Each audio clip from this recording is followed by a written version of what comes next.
Have you experienced any dangerous situations while filmmaking, and what did the experience teach? Yeah, in filming wildlife, I often tell people that it's really never the animals that are dangerous. I would say that almost every time that we're in danger, it's either another human or some physical situation. I would like, when people ask me about dangerous filming events, I kind of think of the 10 most dangerous things I've done as a wildlife filmmaker, and probably 9 of the 10 were on Frozen Planet. This was the series where we went all over the Antarctic and the Arctic, and it was almost like every single story, we're pushing ourselves and our teams and our equipment to the absolute limits. We could be stuck in -40 in a blizzard, and that's where the moisture along your eyelids will start freezing shut. And I remember being stuck with a team in the snow. We're stalking wolves, and we had to be so quiet to not disturb the wolves that we were trying to use sign language and whisper with our mittens. No one could understand each other, but we couldn't talk. And as we were waiting in this snowy situation, I remember just getting more and more tired, and I was standing on my snowshoes in the snow, but falling asleep, and everyone else had gone quiet. And it's -40, and I think this is how the early explorers died. I was thinking, come on, Chadden, wake up, you've got to open your mouth. And then a few seconds would pass, and I was falling asleep, and then I'd be like, Chadden, wake up, you've got to wake up, if you don't open your mouth, you're all going to die here. And I must have gone through this loop about 5 times, and I just couldn't open my mouth because the cold was slowing me down. And this is how the early explorers went. It was very peaceful, but eventually I just managed to open my mouth and wake up the others, and we just go, we have got to get out of here. Mm-hmm. And we hardly ever went out filming in -40 again. I mean, we learned that lesson pretty severely. Oh my goodness, that is just unbelievable. I don't think that there are not many people on this world that can say they've experienced that, but to have that kind of perseverance in that moment, to think, oh, we've got to keep going. Was it we've got to keep going to get this footage, or was it we've got to keep going because we could actually be in quite a lot of danger out here? Oh, yeah, in that situation, when we realized that we were falling asleep in the cold and our bodies were slowing down, I realized that I had to get us moving and I had to get us back to safety. So we snowshoed back to find our snowmobiles and started them, and who knows where the wolves were, but we went back and got to our cabin eventually and warmed up.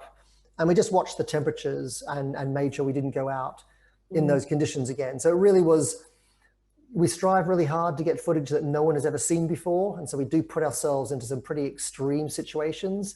But as the producer and director in charge of safety, eventually you've got to draw that line. And so when you have a little wake-up call like that, it really is a reminder of just that, where that edge is and how to keep your team safe. Goodness. Do you want another one? I don't know one. Yeah, I'm loving this. Go ahead. Okay. So there's another incident on Frozen Planet. Now, we were down in Antarctica to try and film a volcano there called Mount Erebus.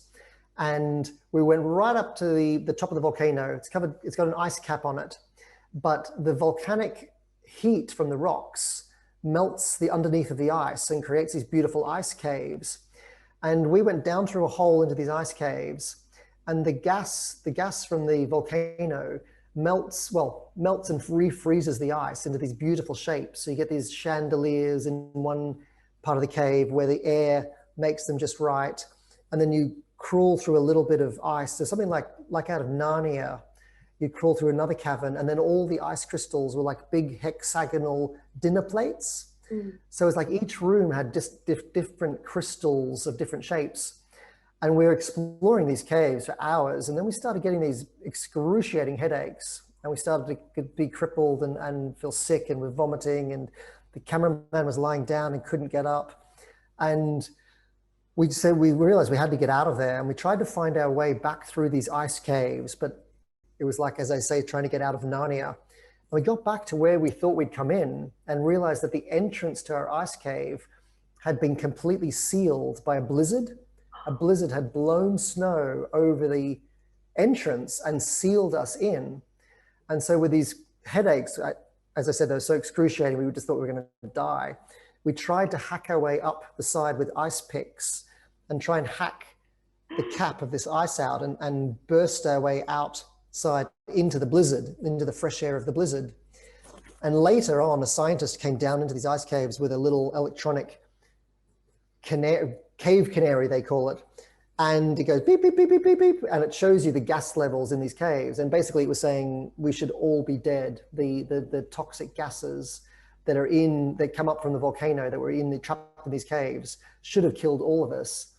And that was one of these safety incidences that you cannot prepare for. There's no amount of preparation that would make you think, okay, well, what happens if our cave gets sealed in by snow and we get trapped in with volcanic gases?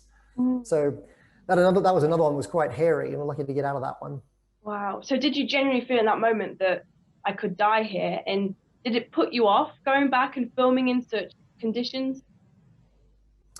Yeah, you do get those moments where it really is a wake-up call in terms of the safety. And I look back at some of the things I did in younger years and think, wow, I'm not sure I would do that these days. But all we can do is follow safety advice and work with local experts. And we certainly put a huge amount of research and preparation into every single one of these filming missions. We plan them like a military operation down to the most minute detail to get them exactly right, because we're spending a lot of the TV license payers' money doing it.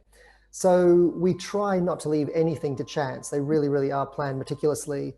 And we go with local experts who keep us safe and know exactly where the dangers are. So touch wood, we haven't had any incidents yet. And we keep bringing David Attenborough back alive.